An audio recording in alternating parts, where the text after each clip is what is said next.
एक बार की बात है कि जो बूढ़ा शेर था वह कहीं पेड़ के पीछे छुपा हुआ था, क्योंकि जवान शेर उसको मार डालना चाह रहा था और बूढ़ा शेर छुप करके बैठा हुआ था। इसी बीच क्या हुआ कि 15-20 की संख्या में कुत्ता जो था ना, बूढ़ा शेर पर हमला कर दिया। अब बूढ़ा शेर करे क्या, उसके पास में ताकत थी नहीं। अब बेचैनी हालत में था वह और सारा कुत्ता उसको नोच रहा था। बगल में जवान कुत्ता जस्ट गुजर रहा था, क्योंकि वह जानी दुश्मन था। बूढ़ा शेर को लगा कि तो मुझे बचाएगा नहीं, लेकिन जवान शेर ने क्या किया कि एक बार जोर से दहाड़ मार करके और सारे कुत्ता को नोच नोच करके वहां से भगाया और बूढ़ा शेर को बचाया। थोड़ी देर के बाद में बूढ़ा शेर पूरा हपस रहा था, जगह जगह वह जख्मी हो गया था। तो वह जवान शेर की ओर देख रहा था और जवान शेर बूढ़ा शेर की ओर देख रहा था।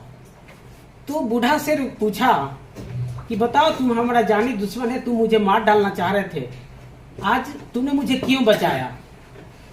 तो कहा कि आप भी शेर है और हम भी शेर है, और दो शेर के बीच में कभी भी दुश्मनी ऐसा नहीं बढ़ जाना चाहिए कि उसका फायदा एक कुत्ता उठा ले।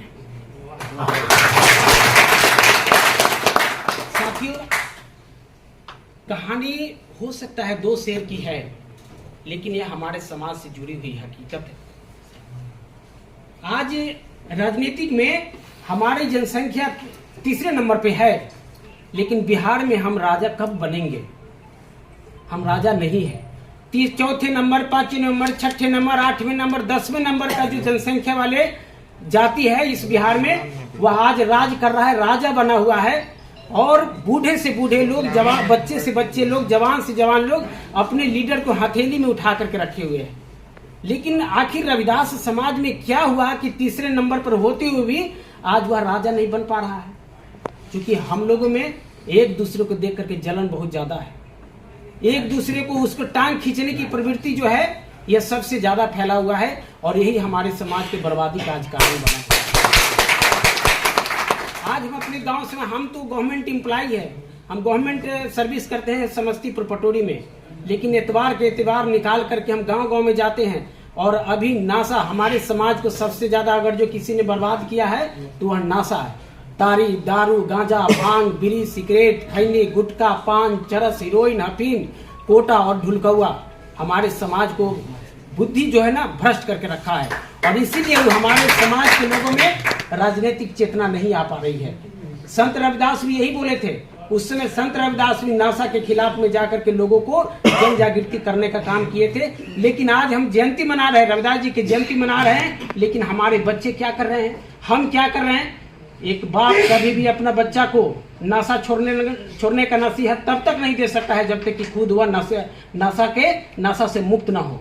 इसीलिए आप सभी लोगों से हम आग्रह करेंगे, आप खुद नासा से मुक्त होइए और अपने बच्चों को, अपने परिवार को, अपने समाज को जरूर बचाने का काम कीजिए। आज हमारे हाथ में इन्विटेशन कार्ड है। हम अपने गांव में 12 फरवरी को जब रविदास जयंती है, उस दिन हम अपने गांव में, मेरे पिताजी 10 दूर और हमारे गांव के एक यादव परिवार के लोगों ने 10 दूर जमीन देकर के एक कट्ठा में रविदास मंदिर बनाने के लिए जमीन दिए हैं। उसमें हम 12 तारीख को हम इसमें 20 लाख रुपया के बजट से एक संत रविदास का भव्य मंदिर हम लोग बनाने के लिए और हम लाए हैं। हम शिव चंद्र बाबू को उसमें मुख्य उद्घाटन और मुख्य अतिथि के रूप में हम लोग रखने का काम करेंगे। जब तक हम अपने समाज के लोगों को सर आंखों पर बैठा करके नहीं रखेंगे, जब हम लोग अपने समाज के लोगों को जगह जगह बड़ाई नहीं करेंगे, हमारा समाज में कभी भी स्थिरता और मजबूती नहीं आ सकता है।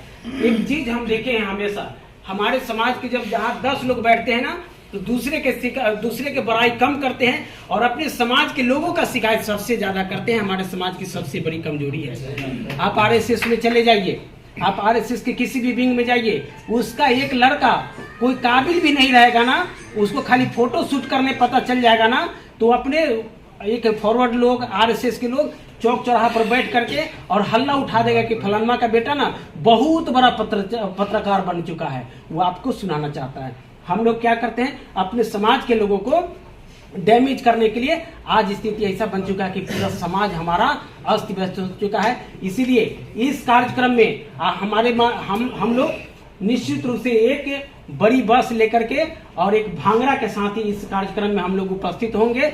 हर साल भी आते हैं और इस बार हमारा समर्थन तन मन धन से हमारा समर्थन रहेगा।